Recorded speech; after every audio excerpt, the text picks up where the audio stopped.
Chapter 18 of the Tale of Betsy Butterfly. This recording is in the public domain.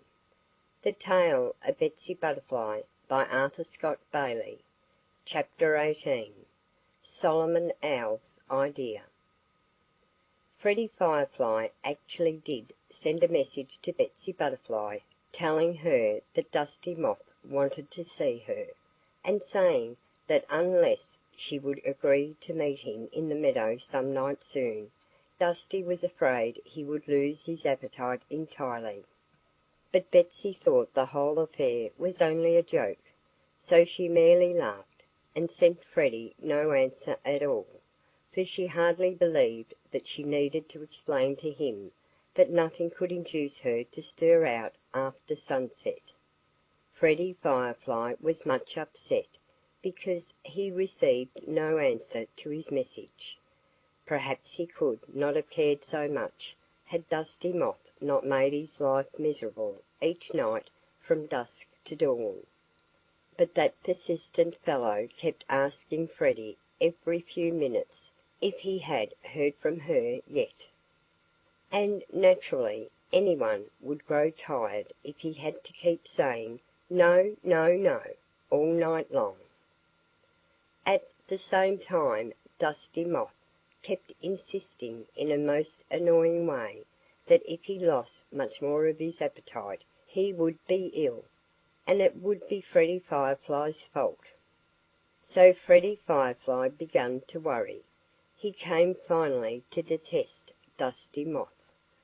And Freddie's family noticed that he was growing quite thin, because Dusty Moth left him little time between questions in which to eat his meals comfortably.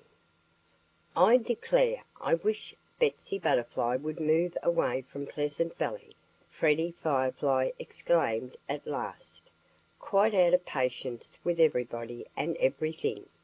"I'm in a pretty fix, I am. And since I don't know how to get rid of this annoying Dusty Moth, I'm going to ask Solomon Owl what I'd better do." That, at least, was a comforting thought. So the following morning, just before dawn, he made what might be termed a flying call on Solomon Owl, who lived in the hemlock woods beyond the swamp.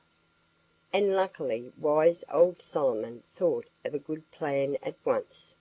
As soon as he had heard Freddie Firefly's story, he said to him, "If Betsy Butterfly refuses to meet your friend, why don't you ask her for a picture?"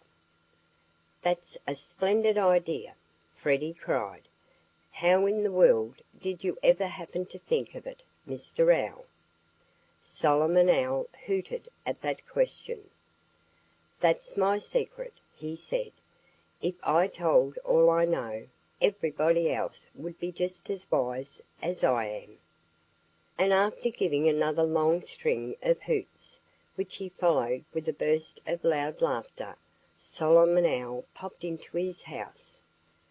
Anyhow, Freddie Firefly couldn't complain, for he now had a remedy for his trouble. And he felt so carefree and happy again that on his way across the meadow he stopped to talk with Jimmy Rabbit, who was taking a stroll in the direction of Farmer Green's cabbage patch. Freddie Firefly quickly told Jimmy all about his affair with Dusty Moth.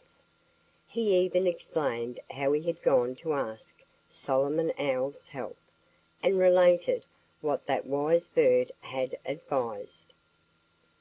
"There's only one thing that worries me now," said Freddie Firefly anxiously.